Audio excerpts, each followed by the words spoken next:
قد كفاني علم ربي من سؤالي واختياري، فدعائي وابتهالي شهيد لي بافتقاري. قد كفاني علم ربي من سؤالي واختياري، فدعائي وابتهالي شهيد لي بافتقاري. قد كفاني علم ربي من سؤالي واختياري، فدعائي وابتهالي. Baik Bapak Ibu sekalian, bismillahirrahmanirrahim. Assalamualaikum warahmatullahi wabarakatuh. Alhamdulillahi rabbil alamin, wa bihi nasta'inu ala umuri dunya waddin, wassalatu wassalamu ala asrafil anbiya'i wal mursalin sayyidina Muhammadin wa ala alihi wa sahbihi ajma'in, amma ba'd.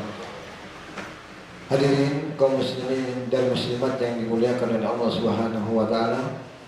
Alhamdulillahirabbil alamin. Puji dan syukur marilah senantiasa kita panjatkan kehadirat Allah Subhanahu wa taala, di mana atas berkat limpahan rahmat, taufik dan hidayahnya lah sehingga pada pagi hari ini kita dapat hadir di tempat ini dalam rangka mengikuti pengajian rutin yang dilaksanakan oleh pemerintah daerah Kabupaten Biak Numfor. Salawat dan salam lalu pula marilah senantiasa kita panjatkan kepada junjungan kita Nabiullah Muhammad sallallahu alaihi wasallam. Semoga dengan senantiasanya kita bersalawat, kita mendapatkan syafaat beliau di yaumil akhirat kelak. Amin ya rabbal alamin. Bapak penceramah serta hadirin kaum muslimin dan muslimat yang dimuliakan oleh Allah Subhanahu wa taala. Adapun acara kita pada pagi hari ini, pertama pembukaan,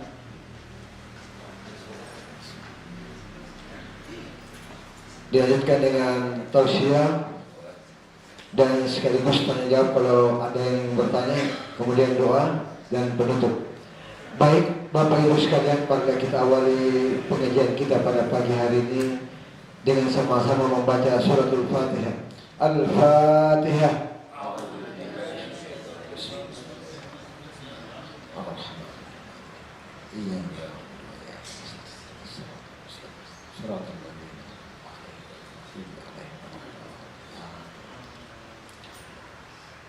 Baik Bapak Ibu sekalian, semoga dengan bacaan Al-Fatihah tadi Allah senantiasa meridhai segala aktivitas kita hari ini dan dicatat sebagai amal ibadah. Amin ya rabbal alamin.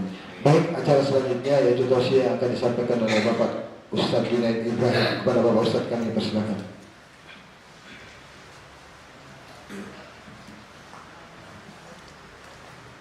Bismillahirrahmanirrahim.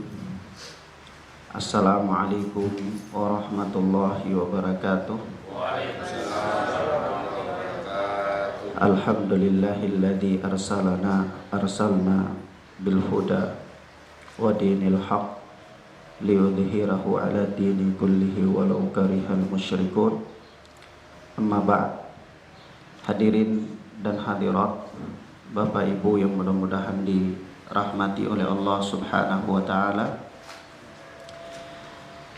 Pertama-tama tentu kita banyak-banyak bersyukur kepada Allah Subhanahu wa taala atas berbagai macam nikmat karunia yang Allah Subhanahu wa taala berikan kepada kita.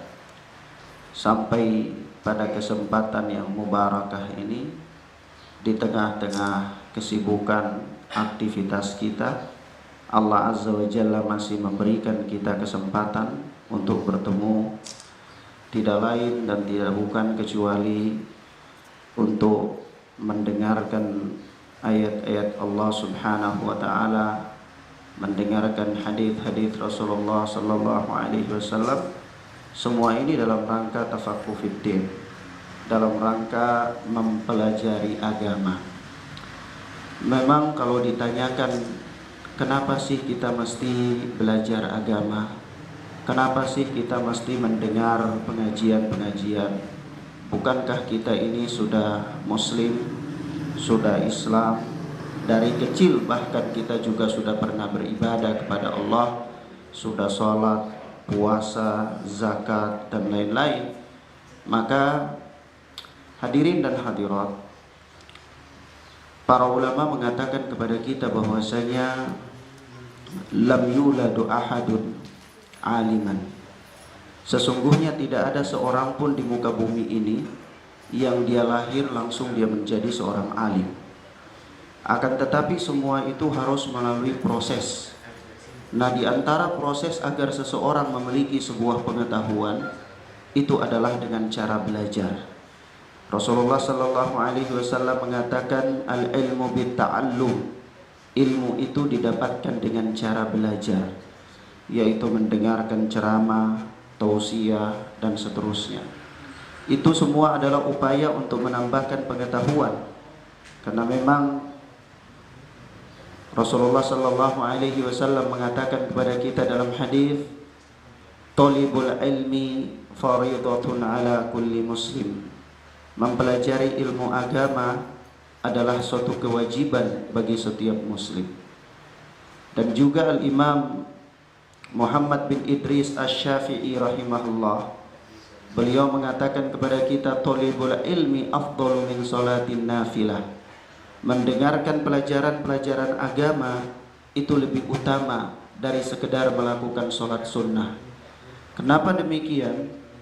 Karena dijelaskan bahwa seseorang yang melakukan sholat sunnah adalah amalan yang bersifat pribadi untuk dirinya. Ketika dia wafat, maka dia berhentilah dari melakukan amalan tersebut dan hilanglah pahala atau pahalanya tidak lagi berlanjut. Adapun jika seseorang mempelajari ilmu agama kemudian dia mengajarkannya kepada orang lain, maka ini adalah merupakan salah satu di antara 3 hal yang Rasulullah sallallahu alaihi wasallam mengatakan, "Idza mata ibnu Adam inqata'a 'amaluhu illa min 3." Apabila seorang anak Adam itu dia wafat, dia mati, maka terputuslah segala amalannya kecuali 3 perkara.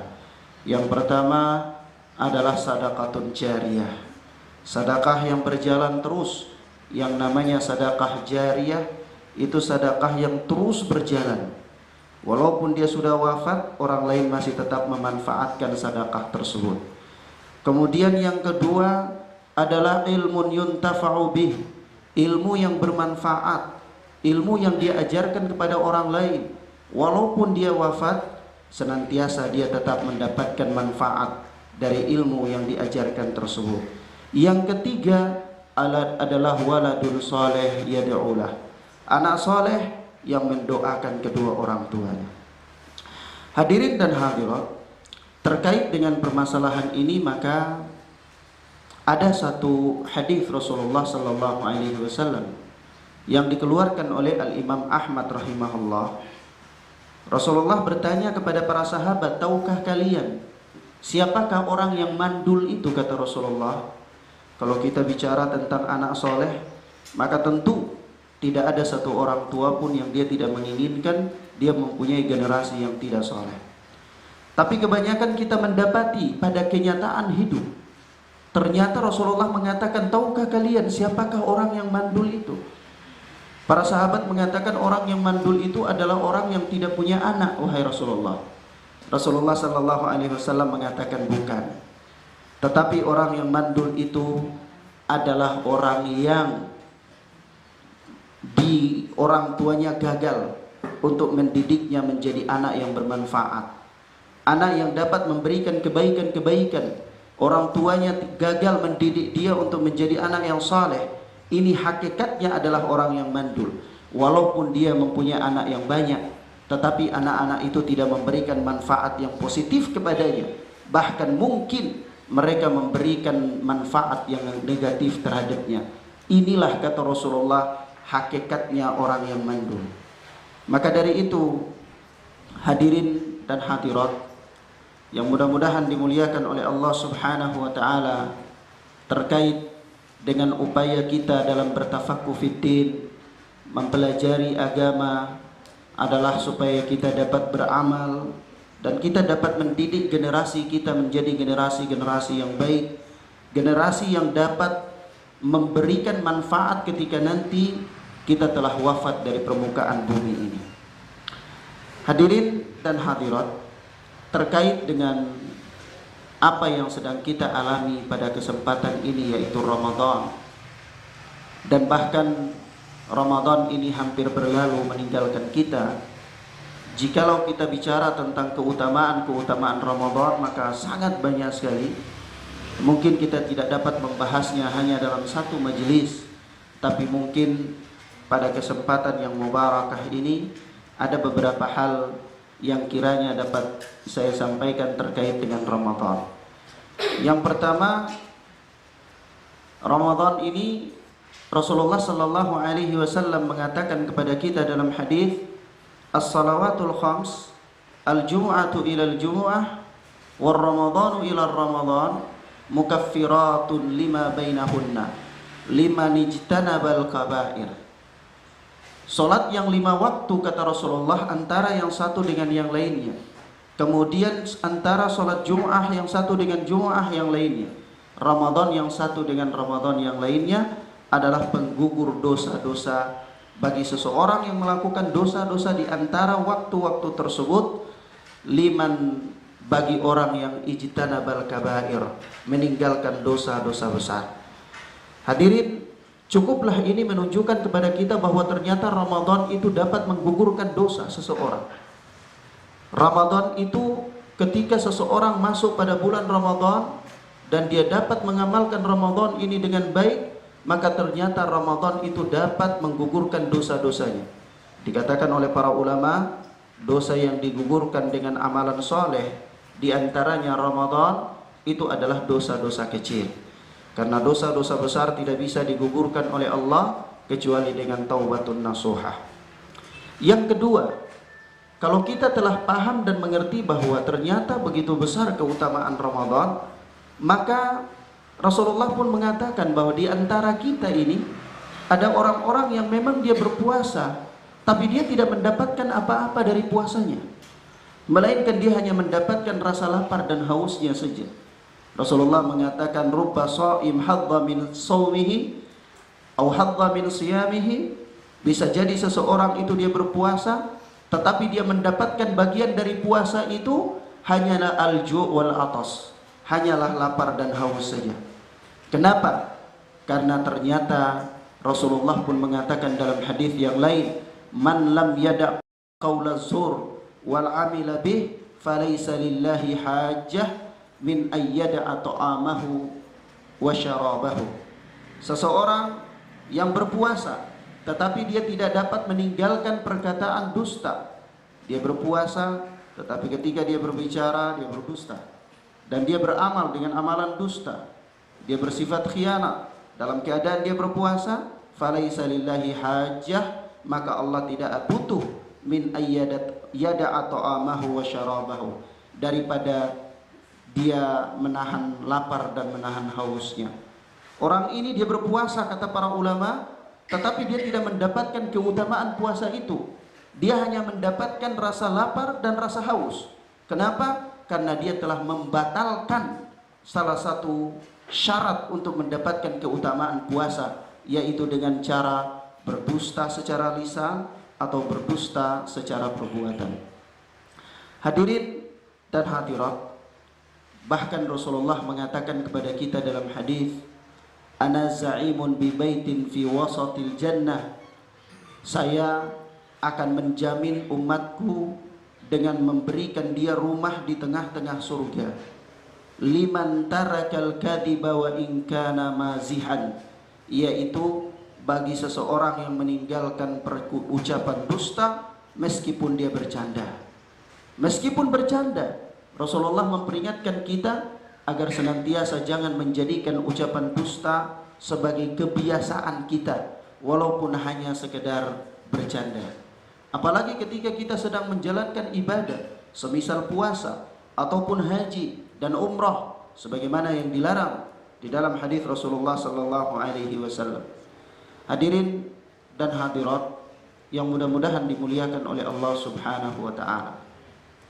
Lebih dari itu, di dalam hadis qudsi Allah Subhanahu wa taala berfirman, "Kullu amali bani Adam lahu illa siyam." Setiap amalan anak Adam itu adalah untuknya kecuali puasa saja. Fa innahu li, karena sesungguhnya puasa itu adalah milikku, kata Allah, wa ana ajzi bih, karena saya dan sayalah yang akan memberikan balasan khusus kepadanya. Hadirin dan hadirat, kenapa puasa ini dikhususkan oleh Allah Subhanahu wa taala? Ternyata para ulama menerangkan karena begitu rahasianya amalan puasa ini. Kalau amalan-amalan lain itu dapat nampak dalam kehidupan kita.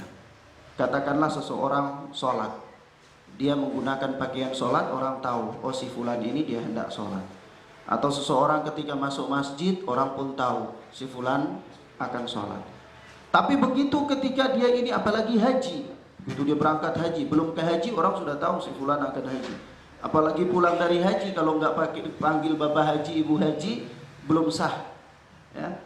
Maka ini semua amalan-amalan yang nampak pada zahirnya. Tetapi ternyata puasa tidak.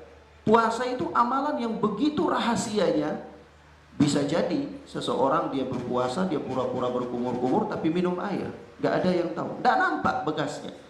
Sebab itu karena puasa ini begitu rahasianya, yang dibutuhkan dari seorang hamba ketika menjalankan puasa itu muraqabah. Dia merasa diawasi oleh Allah. Dia merasa bahwasanya anta'budallaha ka'annaka tarahu fa in lam takun tarahu fa innahu yarak. Dia beribadah kepada Allah dalam keadaan dia yakin bahwa Allah sedang melihatnya. Inilah puasa ternyata mendidik seseorang. Salah satu hikmahnya adalah untuk menjadi pribadi-pribadi yang jujur terhadap diri sendiri. Puasa mempunyai satu hikmah yang paling besar, yaitu mendidik seseorang untuk menjadi pribadi-pribadi yang jujur terhadap diri sendiri. Tidak ada orang yang mengawasi, tidak ada orang yang melihat, dan tidak ada bekasnya. Orang bisa saja berpura-pura lemas, tapi sesungguhnya dia tidak berpuasa, bisa saja. Maka dari itu, karena saking rahasianya, Allah Azza wa Jalla mengatakan, fa innahu li wa ana ajzi bih. Puasa itu khusus untukku dan akulah yang akan membalasnya. Hadirin dan hadirat, kemudian Rasulullah pun mengatakan kepada kita bahwasanya inna likulli lailah, sesungguhnya pada setiap malam, inna lillahi ibadan, sesungguhnya Allah Subhanahu wa taala mempunyai hamba, utaqa'u minan nar, yang dibebaskan dari neraka, wa dzalika fi Ramadan, dan hal itu terjadi pada setiap Ramadan. Wa innal mu'min, dan sesungguhnya seorang mukmin, lahu da'watun yad'u biha fayustajabulah, dan setiap orang mukmin itu punya satu doa atau punya doa, punya kesempatan untuk berdoa, yang apabila dia berdoa dengannya maka doanya akan dikabulkan oleh Allah Subhanahu wa taala. Ini juga menunjukkan kepada kita bahwa seorang yang sedang berpuasa hendaklah dia memperbanyak berdoa kepada Allah. Dia berdoa tatkala hendak sahur, dia berdoa tatkala hendak berbuka, atau dia berdoa tatkala di siang hari dia hendak melakukan amalan-amalan. Karena memang orang yang berpuasa mempunyai kesempatan untuk berdoa, yang apabila dia berdoa dengannya maka Allah Azza wa Jalla akan mengabulkan doanya. Hadirin dan hadirat, berikutnya di antara adab seseorang berpuasa itu adalah as-sahur, makan sahur.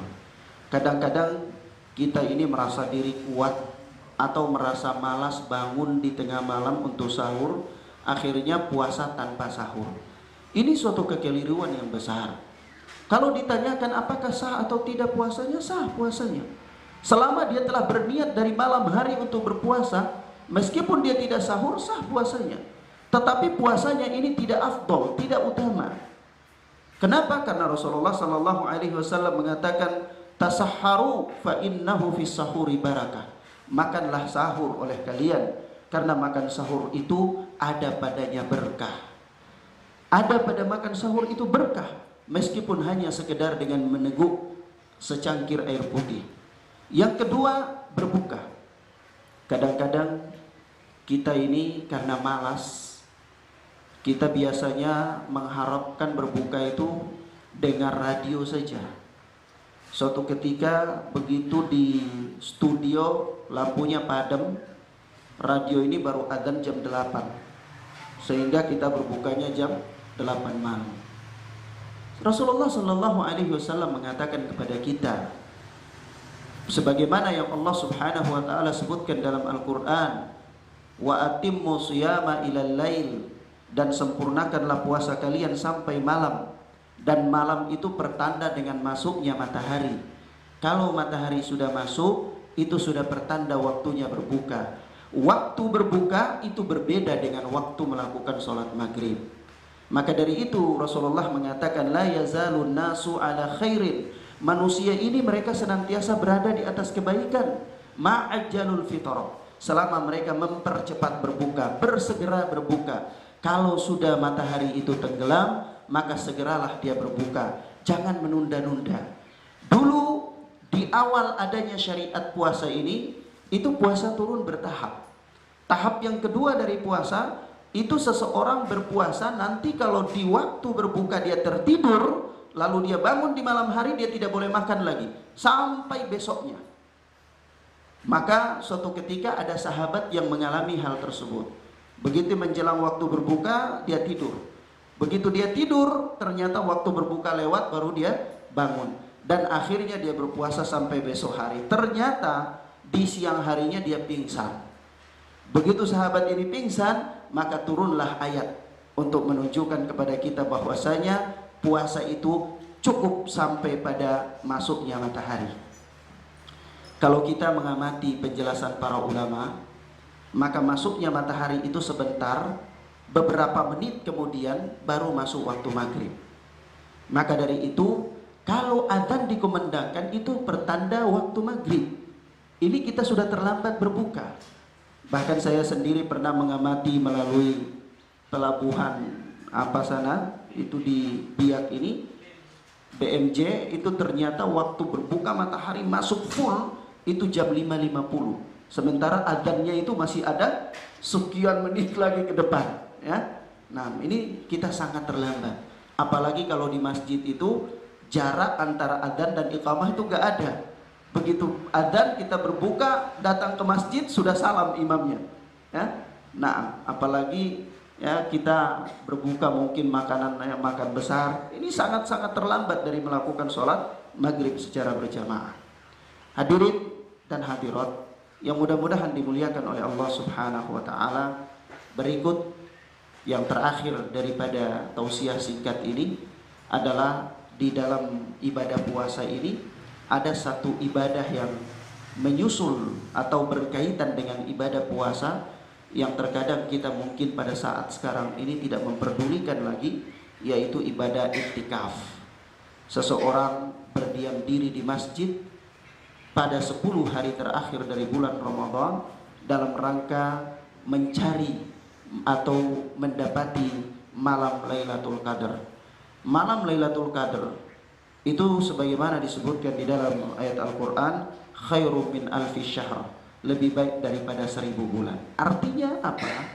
Artinya sholat seseorang pada malam itu, baca Quran seseorang pada malam itu, berzikir seseorang pada malam itu, bersedekah seseorang pada malam itu lebih baik dari sholat, baca Quran, bersedekah yang dia lakukan pada 1000 bulan lainnya di luar daripada malam Lailatul Qadar tersebut. Yang kedua, Lailatul Qadar itu adalah waktu di mana terjadinya pencatatan takdir dalam 1 tahun. Jadi takdir seluruh makhluk ini itu ada pertama namanya takdir azali. Takdir itu ditetapkan oleh Allah 50.000 tahun sebelum Allah menciptakan langit dan bumi. Dan ada takdir yang terjadi 1 tahun 1 kali. Itu pencatatannya di malam Lailatul Qadar. Sebab itu ketika seseorang melalui malam Lailatul Qadar dalam keadaan berdoa, bisa jadi ketika doanya dikabulkan oleh Allah, dicatat takdirnya untuk tahun depan, dia merupakan orang-orang yang mendapatkan kebaikan demi kebaikan pada tahun berikutnya sampai Lailatul Qadar berikutnya. Jadi Lailatul Qadar itu bukan seperti kita di Ambon, kalau saya di Ambon itu dulu waktu masih kecil, orang tua kita, kakek-kakek kita katakan kalau malam Lailatul Qadar itu nanti hati-hati dapat kakek-kakek di jalan, ya. Itu pakai jubah putih, pakai sorban putih, kalau dapat kakek-kakek ini harus disalami. Itu katanya Lailatul Qadar. Ini keliru, ini cerita orang tua di kampung. Lailatul Qadar itu siapa saja bisa melewatinya. Apakah di rumah, apakah di masjid, apakah di pasar, apakah di mana saja, dia bisa melewati malam Lailatul Qadar. Hanya saja yang menjadi masalah adalah dia melewati malam Lailatul Qadar itu apakah dia sedang beribadah kepada Allah atau dia sedang bermaksiat kepada Allah Subhanahu wa taala. Penutup, bahwasanya di dalam Ramadan ini ada satu syariat yang namanya zakatul fitrah. Zakatul fitrah ini kata Rasulullah, man addaha qabla shalah fahiya zakatun makbulatun.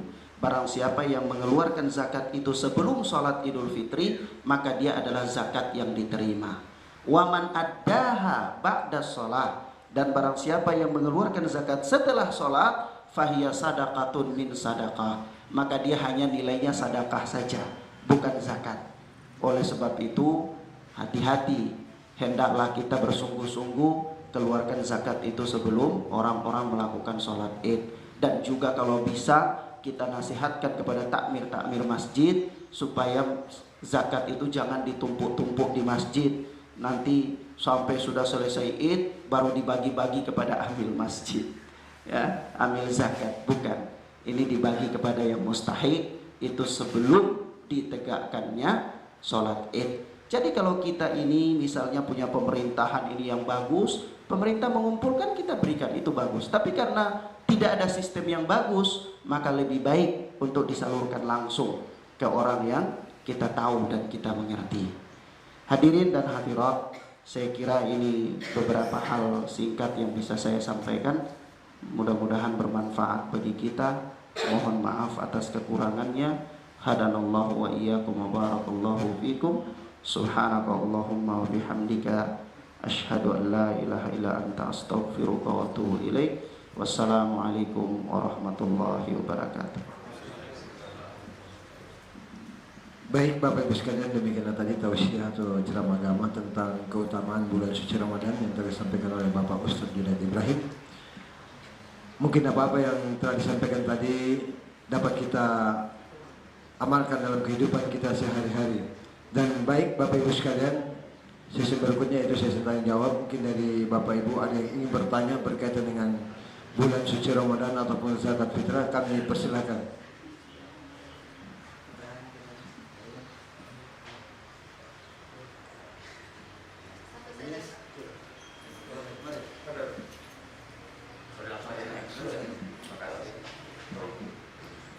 Silakan Ibu.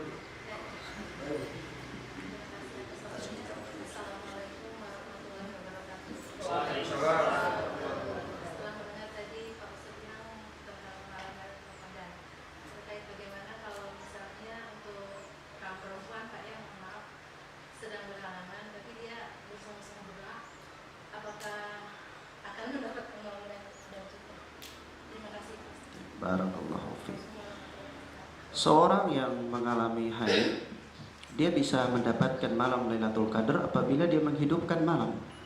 Dan malam-malam Lailatul Qadar itu terjadi, kemungkinan pertama secara umum terjadi di 10 hari terakhir Ramadan. Lebih khusus lagi terjadi di malam-malam yang ganjil dari 10 hari terakhir Ramadan itu. Lebih khusus lagi yaitu di malam 21, 27. Ya. Nah, sebagaimana hal ini datang dalam hadis-hadis Rasulullah sallallahu alaihi wasallam. Nah, kalau seseorang dia menghidupkan malam-malam tersebut dengan zikir, ya, berdoa, apalagi dia memperbanyak membaca doa, Allahumma innaka afuwun tuhibbul afwa fa'fu anni. Doa ini harusnya itu dibaca itu adalah pada 10 hari terakhir dari malam Ramadan, dari bulan Ramadan, bukan dibaca sejak awal dari Ramadan atau dibaca setiap selesai sholat tarawih. Bukan. Doa ini dibaca 10 hari terakhir dari Ramadan, bukan ada pembatasan sebanyak-banyaknya sesuai dengan kemampuan seseorang. Jadi kalau dia sedang berzikir, berdoa, mengulang-ulang zikir ini terus menerus, maka diharapkan insya Allah dia mendapati malam Lailatul Qadar, ya, insya Allah. Terima kasih. Mungkin Assalamualaikum warahmatullahi wabarakatuh. Yang saya ditanyakan, Ustaz, misalnya gitu ya, kita kan ada bab zakat mal gitu, itu ada nisabnya. Sesuaikan dengan misalnya emas berapa 9 itu, atau mungkin nilainya rupiahnya berapa. Misalnya kalau kita sudah punya harta itu di atas nisab, ini kan 1 tahun, bukan 1 tahun ya, baru dijakatmakan. Terus dalam perjalanan itu selama 1 tahun itu artinya kita infak, sedekah apa segala macam. Misalnya taruh kita bisa 150 juta atau 200 juta, itu apakah nanti dihitung di zakat malnya yang harus dijakatkan itu yang sebesar misalnya 200 juta itu, atau misalnya udah dikurangi dengan yang kita infakkan, kita yang sedekahkan atau segala macam, itu dihitung atau tidak? Itu yang mohon penjelasan. Terima kasih. Alhamdulillah. Berkaitan dengan zakatul mal, yang paling pertama zakatul mal itu, yang pertama adalah para ulama berselisih tentang perhitungan jumlahnya, jumlah yang dikatakan dengan nisab. Karena syarat untuk mengeluarkan zakat mal itu harus terpenuhi 2 syarat, yaitu nisab, yang kedua haul. Haul itu dia bertahan selama 1 tahun. Kalau nisab ini ukuran maksimal, ukuran minimal. Nah, ukuran minimal itu karena dulu ya itu dengan dinar dan dirham, maka kemudian terjadi pergeseran-pergeseran, maka para ulama kontemporer pun berselisih pendapat. Ada yang mengatakan 95, ada yang seperti fatwa Dewan Fatwa Kerajaan Arab Saudi itu memfatwakan 82 gram emas murni. Jadi saya lebih memilih 82 dalam kehati-hatian. Kalau 90 sekian terlalu banyak, nanti orangnya nggak zakat-zakat, ya. Jadi saya lebih memilih 82. Ini juga untuk mengurangi rasa bakhil, rasa pelit kita. Nah, kalau harta kita itu tersimpan selama 1 tahun dengan jumlah yang sebanding dengan harga emas 82 gram, katakanlah 45 juta, ini bertahan 1 tahun, maka dikasih keluar 2,5%. Tapi kalau dalam perjalanan, misalnya tahun ketiga dia berkurang 5 juta, tahun keempat dia berkurang lagi, nanti di tahun ke-6 baru dia naik lagi 45 juta, maka ini tidak dikeluarkan zakatnya. Kenapa? Karena 45 juta ini tidak mampu bertahan 1 tahun. Tidak mampu bertahan 1 tahun. Jadi kalau harta kita itu sudah kurang dari nisabnya, maka kita hitung yang kurangnya. Sampai enggak yang kurang itu? Oh, ternyata belum sampai, maka tidak dikasih keluar zakatnya. Yang hitung itu adalah harta yang mampu bertahan selama 1 tahun dengan jumlah minimal adalah 82 gram emas murni. Jadi katakanlah kalau 45 juta dia mampu bertahan 1 tahun, itu yang dikeluarkan zakatnya. Nanti kalau misalnya dia kurang, berarti tidak dikeluarkan zakat. Kalau 50 juta, misalnya 50 juta ini di bulan ke-6 nanti dia turun jadi 45 juta di bulan ketiga, maka yang kita kasih keluar adalah 45 juta saja. Bukan dari 50, bukan, tapi yang dari nilai yang paling di bawah yang kurang, ya. Nah. Misalnya taruh tadi misalnya kan 45 juta, kita punya uang di atas nisab itu ya, 75 juta batas nisab 45 juta. Nah, terus di dalam 1 tahun itu artinya uang ini yang 75 juta itu tidak berkurang, tapi karena kita ada pendapatan lain, itu kita infakkan, kita sedekahkan apa segala macam, mungkin dia agak bertambah 80 juta atau bergeser kurang lagi nanti apa akhir 75 juta. Nah, apakah yang dalam perjalanan dalam 1 tahun ini yang sudah kita infakkan, kita sedekahkan, apa itu apakah pada akhir bayar zakatnya ini kita hitung, jadi mengurangi dari yang dari 75 juta itu kita sudah keluarkan selama infak ini misalnya mungkin 5 juta misalnya begitu. Apakah itu saat zakatnya? Oh, berarti kan sudah kurang, jadi nggak perlu lagi yang 75 juta itu harus dikeluarkan zakatnya atau bagaimana? Atau tetap tetap harus dikeluarkan? Uang itu kalau dia masih bertahan 75 juta, kita sedekah dengan uang yang lain, tetap uang 75 juta dihitung. Kecuali kita ambil uang 75 juta itu untuk kita sedekahkan, berarti uang itu kurang. Nah, hitungnya yang kurang di situ. Ya. Nah, jadi uang yang bertahan, entah uang itu dari mana, totalnya itu yang bertahan selama 1 tahun itu, itulah yang dikeluarkan zakatnya. Jadi walaupun tabungan misalnya kita keluar masuk keluar, artinya seperti itu, dari situ juga yang kita ambil misalnya. Hitung yang paling sedikit. Jangan pakai standar yang paling banyak, standar yang paling sedikit. Karena yang paling sedikit itu tentunya yang bertahan. Ya kan, sementara yang lebihnya itu kan masuk keluar, dia nggak bertahan, itu berganti. Ya kan, yang paling sedikit inilah yang bertahan. Nah, kalau yang paling sedikit ini sudah cukup nisab, kasih keluar. Kalau belum cukup, jangan. Ya. Nah, itu yang pertama. Yang kedua, berkaitan dengan zakat ini, kalau kita punya harta seberapa banyak pun, tapi itu harta kita pakai, bukan simpanan, maka tidak kasih keluar zakat. Kita punya mobil, mobilnya 500 juta, tapi mobil ini kita pakai hari-hari ke kantor, kendaraan, ini nggak kasih keluar zakatnya. Kita punya perabot rumah harganya 1 miliar misalnya ya, tapi perabot rumah ini nggak dikasih keluar zakatnya. Ya. Kalau mobil rental itu yang kasih keluar itu penghasilannya. Penghasilannya. Rumah kos yang kasih keluar zakat itu adalah pendapatannya, bukan nilai rumah kosnya, bukan. Ya. Tanah kosong nggak dizakati, tanah tempat tinggal. Kecuali apabila tanah itu adalah barang perdagangan. Kita ini orang jual beli tanah misalnya, nah itu baru dizakati.